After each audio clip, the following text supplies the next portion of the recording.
반갑습니다. 책과 함께 편안한 시간을 드리는 제이즈 보이스입니다. 오늘 들려드릴 책은 서로에 대한 막연한 호감과 삶에 대한 관심, 끊을 수 없는 그리움과 특별한 관대함이 테두리를 이어가지만 중심은 비어있는 사랑.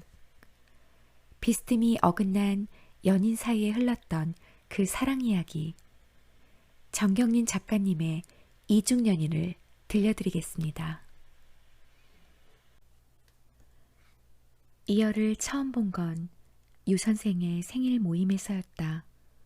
보쌈집의 길쭉한 방 안에 둘러앉은 사람들 사이에서 그는 가장 젊은 남자였다. 화가들, 미술 평론가와 교수, 한복 디자이너, 보석 디자이너, 신문기자와 아트 매거진 기자인 나, 그리고 내분비 내과 의사까지 있었다.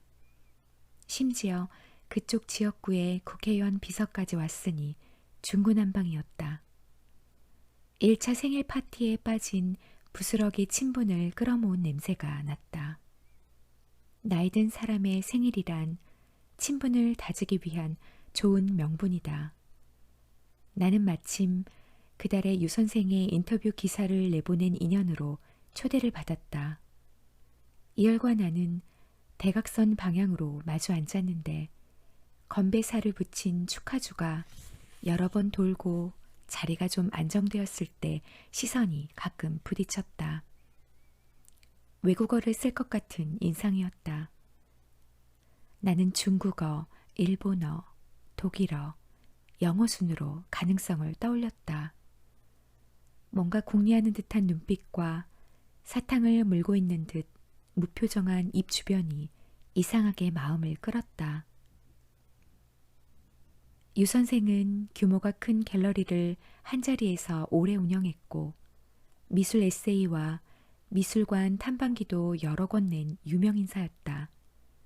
타고난 매력과 친화력과 잘 계산된 영향력 덕분에 오래된 인맥의 동심원 안으로 새로운 사람들이 끊임없이 유입되는 듯했다. 62살인데도 그녀는 자타가 공인하는 대로 관능적인 미인이었다. 유 선생은 관능의 두 요소를 우아함과 청신함이라고 강조했다. 하지만 그녀의 우아함은 도를 넘어서고 있었다. 인터뷰인은 아무리 전략적으로 대답해도 결국 자신의 전체를 노출하게 된다. 단 한 번의 인터뷰였지만 나는 그녀에게서 탐욕과 허영의 수준을 넘어선 부패를 보고 말았다. 다른 사람들도 다 알고 있으면서 그 나이에 그 정도야 하며 모른 척하는 것 같았다. 사회적 관계란 서로의 허물을 봐주면서 필요한 것을 주고받는 것이다. 그날 유 선생은 머리를 모아 올리고 가슴이 깊숙이 팬 검정색 실크 드레스를 입고 가슴 위쪽 새하얀 피부와 주름이 늘어진 쇄골 사이에 알이 굵은 흑진주 목걸이를 걸고 있었다. 드러난 새하얀 귀에는 아무 장식도 없었다. 대담하지만 간결하게.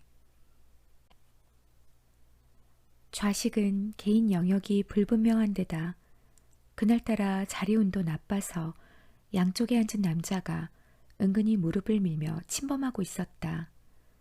그쯤에 나는 아는 사람들이든 모르는 사람들이든 좌식 방 안에 많은 사람과 있으면 초조해지면서 마음이 답답해지곤 했다. 증상은 약해지다가 심해지기를 반복했고 병원에서는 사회생활하는 여자들에게 흔히 있는 불안 증세라고 했다. 심장이 빨리 뛰는 증상을 느끼면서도 마음을 가라앉히며 음식을 먹는 신용을 하고 있는데 유 선생이 생일주를 들고 자리를 돌다가 내 곁으로 왔다. 유 선생은 두 사람은 처음이구나 하며 이열을 소개했다. 이열과 나는 명함을 나누어 가졌다. 옆 사람도 명함을 요구하는 바람에 주변의 다른 사람들에게도 명함을 돌리고 받는 절차를 밟아야 했다. 내 옆에 앉은 유난히 피부가 흰 남자는 보석 디자이너였고 유난히 피부가 검은 남자는 국회의원 비서였다. 밀라노에서 유학했고 5년 전에 자기 브랜드를 론칭했지만 어디까지나 자신은 사장이 아니라 디자이너로 불리기를 바란다는 보석 디자이너는 갑자기 말이 많아졌다. 일종의 직업병인지 모든 여자는 보석에 약하다고 믿는 것 같았다. 시종일관 내게로 몸을 틀어 고개를 기울이고 이야기했는데 혈색 좋은 선홍색 입술이 술과 침에 젖어 축축했다. 나는 반대쪽으로 방석을 조금 밀며 자세를 바로잡았다. 하지만 피해봤자 또 다른 옆자리 남자 쪽으로 붙는 셈이니 불편한 건 마찬가지였다. 국회의원 비서는 줄무늬 넥타이까지 맨 정장 차림이었는데 과연 정치적이고 야심만만해 보였다. 권력의 역학에 기리든 지극히 관습적인 남자. 그런 남자는 여자도 정치적인 힘이나 검은 전략으로 움직일 수 있다고 여긴다. 혹은 명명백백한 돈의 힘으로도. 그가 눈을 치켜뜰 때마다 이마에 주름이 잡히며 자신에게 없는 힘을 위장하거나 영향력을 과장할 때 드러나는 야비함이 엿보였다. 초대객들이 축하주로 가져온 위스키와 와인이 모두 개봉되고 몸 안으로 들어가 섞이면서 사람들은 나지막하면서도 맹렬하게 떠들고 가운데 자리에 앉은 유 선생은 자주 웃음을 터뜨렸다. 낮고 탁하면서도 청명한 고음이 섞여드는 웃음소리였다. 자리가 파할 무렵 국회의원 비서는 뜬금없이 내 지역구의 국회의원이 누구냐고 물었다. 2달 전에 이사해서 모른다고 하자 그는 지역구의 국회의원도 모르면서 지적 유행의 거품이나 일으키는 여자들이 너무 많다고 한탄을 했다. 눈을 뻔히 뜨고 공개된 자리에서 언어폭력을 당했지만 때마침 사람들이 자리에서 일어나는 중이어서 대응할 틈이 없었다. 식당 문 앞에서 유 선생이 손님들과 작별 인사를 하는 사이에 국회의원 비서는 몸을 내게로 바싹 붙이더니 어느 동네에 사느냐고 또 물었다. 자기 차로 데려다 주겠다는 것이었다. 그는 지역구 국회의원 운운했지만 실은 내가 사는 동네를 알고 싶었던 것이다. 딴에는 오해에서 치근댔다는 걸 알아채자 어이가 없었다. 나는 발끈 화를 내며 팔을 잡는 그를 밀쳐내고 돌아섰다. 거기 이열이 서 있었다. 갑시다. 내내 별 말을 걸지 않았던 사람이 계속 지켜보기라도 한 듯 가장 난감한 순간에 끼어든 것이었다. 어둑한 밤의 그늘 속에서도 그의 눈이 은비늘처럼 빛났다. 저 눈은 뭐지? 하는 심정이었다. 그는 알았을까? 자신의 눈 속에 깃든 사랑을. 술 취한 일행들이 얽혀 어수선하게 헤어지는 늦은 밤의 식당 앞이었다. 둘이 마주보고 서 있기엔 부적절한 장소였다. 이열과 나는 대리기사나 콜택시를 기다리는 사람들을 남겨두고 유 선생에게 인사도 못한 채 언덕길을 말없이 걸어 내려왔다. 서늘하고 맑은 밤 공기 속에 청량한 모과 향기가 나서 긴 숨을 몇 번 들이마셨다. 도시의 불빛이 반사되어 푸른빛이 도는 밤하늘에 군데군데 엷은 구름이 끼어있고 구름 사이로 별이 희미하게 돋아 있었다. 오랜만에 본 밤하늘이었다. 큰 길에서 택시를 잡았을 때 이열은 나와 함께 뒷좌석에 탔다. 택시가 출발하자마자 보석 디자이너에게서 전화가 왔다. 그는 내가 하늘로 솟았는지 땅으로 꺼졌는지 갑자기 사라진 신묘한 능력을 알고 싶다고 너스레를 떨었다. 그러면서 자기 매장의 방문에 보석들을 평가해 주기를 바란다며 초대했다. 보석에 관한 안목이야말로 성적 취향의 세련미와 성숙미를 반영한다는 무모한 논리를 들으며 나는 이열의 숨소리를 의식했다. 보석엔 문외한이어서 관심 없다고 얼버무리고 전화를 끊었는데 성적으로 미숙한 문외한이라고 고백한 기분이 들었다. 나는 이열을 쳐다보지 못하고 전면을 향한 채 말했다. 오늘은 이상한 날이에요. 옆자리 남자들이 늘 그런 건 아닌데. 늘 그런 건 아니라고요? 늘 그러면 어떻게 일을 하고 살겠어요? 하늘에 별의 배치라도 바뀌었나 봐요. 갑자기 핫한 여자가 된 기분이니. 보석 디자이너와 국회의원 비서 사이에 앉아 좌불안석하더군요. 중간에 자리를 박차고 나갈 것도 같은데 나가진 않고요. 그 모습 보는 재미로 앉아 있었어요. 나도 덕분에 숨을 쉬었어요. 내 덕분에요? 말없이 앉아있는 헛헛한 파워요? 아, 그는 자신의 헛헛함에 대해 아는 듯 했다. 남자들은 혼자인 여자를 귀신같이 알아보고 수작을 걸어요. 그게 신기해요. 내가 혼자인 것을 고백해버린 셈이었다. 여자들은 못 알아보나요? 여자도 알아봐요. 그저 혼자죠. 이열이 클클거리고 웃었다. 뜻밖의 웃음소리였다. 젊은 남자 같지 않고 아버지 웃음소리를 흉내내는 것만 같았다. 유 선생님 갤러리에서도 일을 했나요? 미술 평론가이며 큐레이터라고 적혀 있었던 명함을 떠올리며 물었다. 가볍게 꺼낸 화제였는데 그 순간 말이 끊어지고 긴장감이 생겼다. 예민한 질문을 했나? 하는 생각이 들었다. 하지만 어디가 문제인지 알 수 없었다. 5년 정도 일했어요. 그곳을 떠난 지 2년쯤 되었어요. 막상 음성은 아무렇지 않은 듯 심상했다. 지금 일하는 미술관에서는 장기 출장이 잦아요. 1년의 절반은 일본과 유럽, 홍콩에서 사는 셈이에요. 그런 생활 힘들진 않아요? 정서적으론 한국보다 외국 생활이 더 익숙해요. 11살까지 마카오에서 살았거든요. 마카오요? 놀라 얼굴을 돌리고 이열을 쳐다보았다. 어쩐지 외국어를 쓸 것만 같았던 첫인상이 납득되었다. 마카오로 여행을 다녀온 지 얼마 되지 않아서 짙은 아프리카 향신료 냄새가 생생하게 떠올랐다. 광둥어를 하겠네요. 그렇죠. 일본어도 조금 하고 불어와 독일어도 조금 하죠. 영어는 기본이고.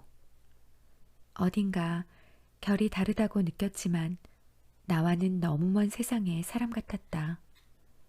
11살 때 아버지가 죽은 뒤 엄마와 돌아왔어요. 트렁크 몇 개만 싣고요. 간단한 문장에 인생의 기나긴 이야기와 슬픈 무게가 함축되어 있었다. 마음이 막막해지며 뒤을 말이 떠오르지 않았다. 택시가 밤거리를 달리며 일으키는 바람과 바퀴가 메마른 도로에 마찰되는 질감이 느껴지는데도 어쩐지 중력을 벗어나 둥둥 떠가는 것만 같았다. 이런 말을 하게 될 줄은 몰랐는데. 이열이 솜털 같은 눈으로 나를 보았다. 처음 본 남자의 마음이 내 몸에 물컹 닿았다. 나도 그런 말을 듣게 될 줄은 몰랐던 밤이었다. 그날 밤 침대에 누웠을 때 뭔가 심상치 않은 일이 생겼다는 느낌이 들었다. 이열이 한 말들이 차례로 다시 떠올랐다. 갑시다 에서부터 이런 말을 하게 될 줄은 몰랐는데까지. 봄의 솜털같이 여린 눈과 뜻밖의 낮은 웃음소리도 그가 입었던 희미한 체크무늬 바지에 생각이 미칠 때마다 실수했다. 체크무늬 바지라니. 그런 스타일의 남자는 상상도 해본 적 없었다. 같은 계열의 무채색 셔츠와 재킷에 흡수되었으니 다행이었다. 길이 든 것으로 보아 평소 그런 차림새인 듯 했다. 나는 오직 혼자만 아는 비밀을 간직한 것만 같은 자긍심과 기쁨과 외로움을 느꼈다. 언젠가 숲속 물가에서 처음으로 갯버들을 발견하고 봄을 깨달았을 때처럼 언젠가 이열에게 그날 밤의 눈빛에 대해 자세히 이야기해주고 싶었다. 너보다 내가 먼저 알았어. 내 눈 속에 온 사랑을. 그 주의 토요일 11시에 이열과 나는 헌책방 앞에서 만났다. 내가 택시에서 내렸던 장소였다.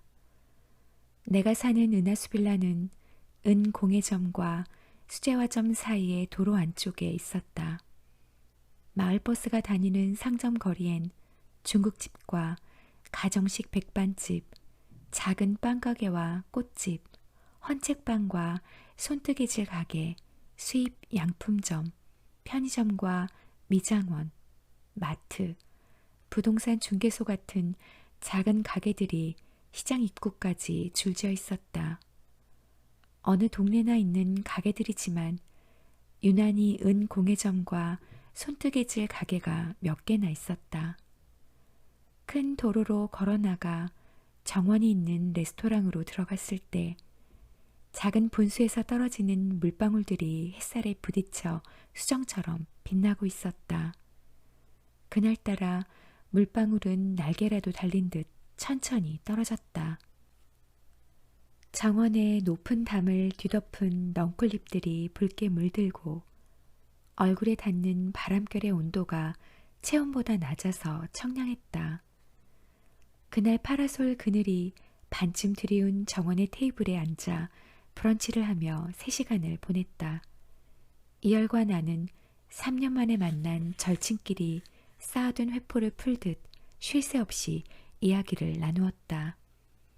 일에 대해서, 어린 시절에 대해서, 일상생활에 대해서, 그동안 다닌 여행에 대해서.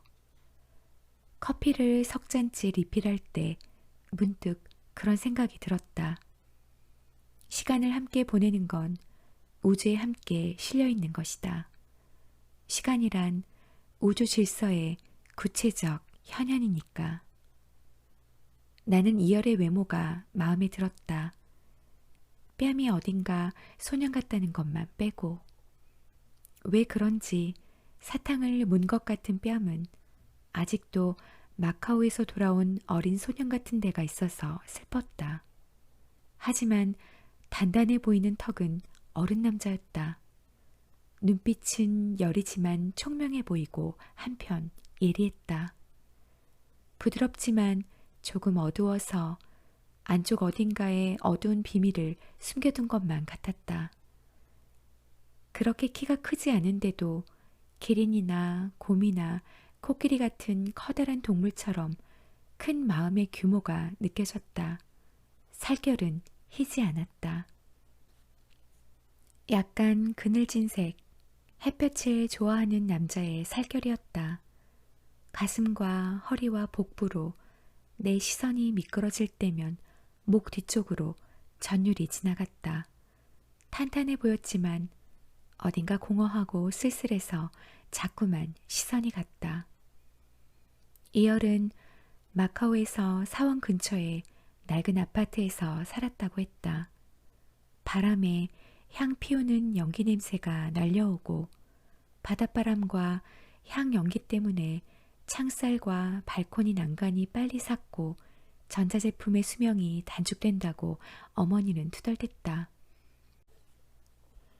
아버진 건설회사에 다녔고 마마는 내가 좀 자란 뒤부터 다양한 가게에서 파트타임 점원 일을 했어요. 하교하고 빈집에 돌아오면 부엌 바닥에 놓인 커다란 주전자에서 미지근하게 식은 만리와 찬물을 따라 마시고 샤워를 했어요. 그리고 옷을 갈아입고는 소파에 누워 커다란 타월로 몸을 싸매듯 덮고 오수에 빠져들었죠. 그해의 오후가 요즘도 생각나요. 그 후론 다시 없었던 포근한 시절이었거든요. 아버지가 살아있었던 마지막 해였어요. 오후 4시쯤엔 늘 같은 시간에 자전거를 타고 오는 집배원이 아파트 계단을 오르며 우편물을 배달했어요. 집배원이 다녀가면 과외 지도교사가 방문하고 그녀가 나가기 직전에 마마가 장바구니를 들고 귀가했어요. 매일 신선한 재료를 사두면 곧이어 퇴근한 아버지가 요리를 했죠. 그 사이 마마는 간단하게 청소를 하고요. 두 분은 그런 식으로 가사를 분담했어요. 이열은 아버진 아버지라고 부르고 어머니는 마마라고 부르는 게 버릇이 된 것 같았다. 아버지는 닭고기나 생선찜 요리를 주로 했는데 그 시절을 떠올리면 지금도 향신료 냄새가 먼저 몰려와요. 일요일 낮엔 아버지를 쉬게 하고 마마가 만두를 만들었어요. 만두에도 향신료를 잔뜩 넣었죠. 저녁은 외식을 했는데 늘 내장탕을 먹었어요. 내장탕 냄새야말로 압권이죠. 사람의 뇌를 끓이는 것 같은 무서운 냄새가 났어요. 아버진 내장탕을 마지막 한 방울까지 다 마시려고 애썼어요. 다음 일주일을 위한 식사였죠. 난 아버지를 존경했어요. 대부분의 어린 소년이 그렇듯이. 이열이 긴 혼잣말을 하는 동안 나도 그의 그리운 세계에 함께 가 있는 것 같았다. 아버지가 살아있었던 온전한 세계에. 그 나이에 아버지가 사고로 돌아가신 건 불행이지만 어쩌면 행운인지도 몰라. 영원히 젊은 남성상을 간직하게 되어 난 늙은 남자를 몰라요. 나도 그랬지만 입을 다물고 있었다. 언젠가 나도 그래요. 나도 같아요. 라고 말할지 모르지만 아직은 쉽게 겹치고 싶지 않았다. 남자가 어린 시절 이야기를 하면 여자에게 마음을 주는 거라고 했는데 그 말을 누구에게 들었던가. 그를 찾아가 확인해 보고 싶었다. 두 번째 만난 날 남자가 내게 어린 시절 이야기를 했어요. 내가 마음을 받은 건가요? 이열이 이야기하는 동안 남중국해에 놓인 다종류같이 무수한 교각을 가진 긴 다리들과 터무니없이 거대한 호텔들이 떠올랐다. 등이 서늘해지는 악몽 속에서 보는 텅 빈 거인의 나라 같았다. 페리 선착장 주변의 호텔들과 카지노들과 테마파크와 노란빛 조명이 비현실적으로 환한 세도나 광장과 거대한 계단 위에 앞 벽면만 남은 성 바울 성당 때문이기도 했을 것이다. 알고 보면 범죄 조직이 많고 살인사건이 가장 많이 일어나는 도시 중에 하나였다. 이열의 아버지의 선조는 초기 천주교도의 자손이었는데 박해를 피해 서해로 밀항해 남중국을 통해 마카오까지 들어와 살게 되었고 어머니의 선조는 일제강점기에 간도로 인주했다가 천주교 신자가 되면서 마카오로 들어가 자리 잡은 사람들이었다. 거기 가면 모든 것이 내 기억보다 너무 작고 모든 것이 퇴락해 있겠죠. 난 거기 가지 않을 거예요. 바다 근처에 있는 아미 사원에 가기 위해 낡은 아파트들이 늘어서 있던 오래된 거리를 지나갔었다. 거리는 묵은 매연이 덮여 거먹고 아파트마다 초라한 철제 발코니가 기도하는 손들처럼 외부로 나와 있었다. 향 연기에 휩싸인 사원에서 사람들은 한 다발씩이나 되는 향에 통째로 불을 붙이고 양손을 이마 위로 높이 들어 올린 채 굽실굽실 절을 하며 기도했다. 나도 사랑이 찾아오기를 간청하며 기도했다. 다른 일은 내가 노력하면 이룰 수 있었지만 사랑은 내 의지만으로 되지 않았다. 사랑이 어떻게 오는지 도무지 알 수 없었다. 올해 2월에 마카오에 갔었는데 미안하지만 수안, 듣고 싶지 않아요. 이열이 갑자기 나의 말을 막아서 놀랐다. 나는 이열의 여린 눈빛이 단단하게 응결되는 것을 바라보았다. 지금은 아니고 다음에, 이 다음에 듣고 싶군요. 누구나 열고 싶지 않은 가방이 있다.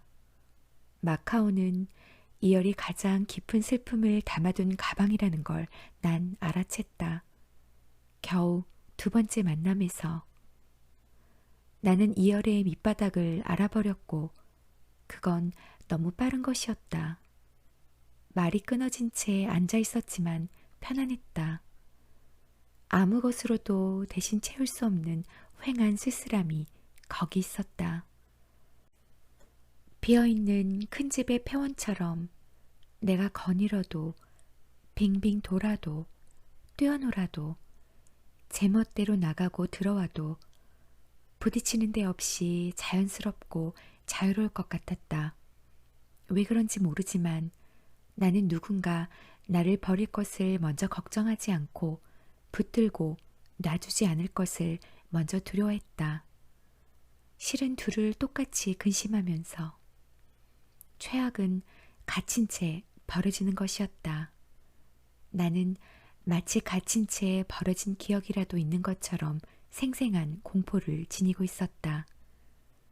사실 나는 누가 가두지 않아도 스스로 갇히는 성격이었다. 왠지 어느 사이에 그렇게 되어버리는 것이다. 난 상대보다 나 자신이 걱정이고 내가 두려웠다. 그러니 갇히거나 버림받거나 그것은 내 연애의 난제였다. 내가 스스로 갇히면 어느새 알고 나갈 길을 열어주고 그러면서도 늘 가까이 있는 이상적인 남자. 그것은 사랑에 관한 나의 꿈이었다. 어느 순간부터 정원의 비발디에 여름이 흐르고 있었다. 우린 가만히 듣고 있었다. 여름의 선율이 이렇게도 화려했구나. 가끔 들었는데도 생전 처음 듣는 것만 같았다. 가장 좋은 시절이 지나간 것처럼 안타까웠다. 지난 여름에는 우린 아직 서로를 몰랐다. 우린 가을 속에 함께 있었다. 그 다음 주에 이열은 뉴욕 출장이 잡혀 있었고 나는 야근을 해야 했다. 한 달에 한 주는 머릿속으로 궁리하며 빈둥대다가 한 주는 아이템 회의하고 섭외하느라 전화통을 붙들고 지내고 한 주는 취재와 인터뷰를 하고 나머지 한 주는 원고 쓰느라 야근하는 사이클을 반복하고 있었다. 그 사이클 안에서 한 달, 2달, 한 해, 2해, 3해가 겹치며 뭉텅뭉텅 흘러갔다. 서너 군데 회사를 옮기는 사이 정신 차려보면 27. 그러다가 어느 사이 32살이 되어 있는 것이다. 특히 지난 3년은 일에 묻혀지는 시기였다. 덕분에 경력이 안정권에 접어들긴 했지만. 얼굴 있겠어요. 우린 일해야 하는 사람들이었다. 이열의 눈이 뭔가 대견한 것을 보듯 내 얼굴을 보았다. 동공이 작아진 눈, 곤충처럼 순한 눈이었다. 겨우 눈, 코, 입을 익혔는데. 이열의 시선이 내 얼굴 위에 머물러 있자 나는 불편해서 고개를 숙이고 머리를 흔들었다. 그렇게 보지 말아요. 왜 그래요? 갯벌들이 얼굴에 닿는 느낌이었다. 간지러웠다. 이열도 뭔가 느낀 듯 얼굴에 수줍음이 스쳤다. 그러자 문득 초점이 정확히 잡힌 듯 이열의 이목구비가 선명하게 보였다. 그 순간 마음이 열리며 왈칵 정이 흘러갔다. 아버지 흉내를 내듯 클클 낮게 웃다가도 허점을 드러내듯 수줍어하는 남자. 이열과 함께 있는 동안 나는 모처럼 즐거웠다. 아니, 기뻤다. 이열이 눈앞에서 사라지면 불이 탁 꺼지듯 꺼져버릴 기쁨이었다. 이열은 맨하튼 앞바다를 떠가는 페리 사진을 보내왔다. 스태튼 아일랜드로 가는 배, 뉴욕에서 거의 유일하게 바깥에서 시원한 캔맥주를 마실 수 있는 곳이라는 설명과 함께 일몰 무렵인지 검은 바다 위에 은비늘이 하얗게 덮여 반짝이고 있었다. 나는 이열의 눈빛을 떠올렸다. 마음이 주춤했다. 이대로 그쪽으로 흘러가도 되는지 마음이 내게 묻는 것 같았다. 나 이대로 흘러가도 될까? 원고를 쓰다가 장난감을 만지듯 사진을 열어보았다. 창밖에 불이 켜지고 밤이 다가올 때 아침에 깨어 커피를 마시다가 출퇴근하는 택시 안에서 은비늘이 덮인 검은 바다가 온통 이열의 눈빛 같았다. 사람은 각자 자신의 가슴 속에 사랑의 세계를 만든다. 포랑기의 새처럼 알을 품고 그게 상대와 얼마나 관계가 있는지는 알 수 없다. 상대의 짧은 눈빛과 순간의 몸짓, 개연성 없이 툭툭 끊어진 말들과 보내온 사진 한 장 같은 것이 단서가 되어 자신이 낳은 환영의 세계를 포란하는 것이다. 작은 틈만 있어도 생명이 움트듯 사랑을 갈구하는 마음 속엔 얼마나 쉽게 환영의 세계가 생겨나는지. 평범한 사진이 나의 세계 안에서 이열과 나 사이의 최초의 것, 유일한 것, 의미 있는 것, 손에 만져지는 것이 되었다. 그 뒤로 이열은 간단한 설명을 붙인 사진을 2장 더 보냈다. 귀국하는 날 아침 숙소의 테이블을 찍은 사진 속에서 신문과 커피 곁에 놓인 안경을 보았을 때 몹시도 그리운 감정이 차올랐다. 오늘은 여기까지입니다. 오늘도 끝까지 함께 해주셔서 감사합니다.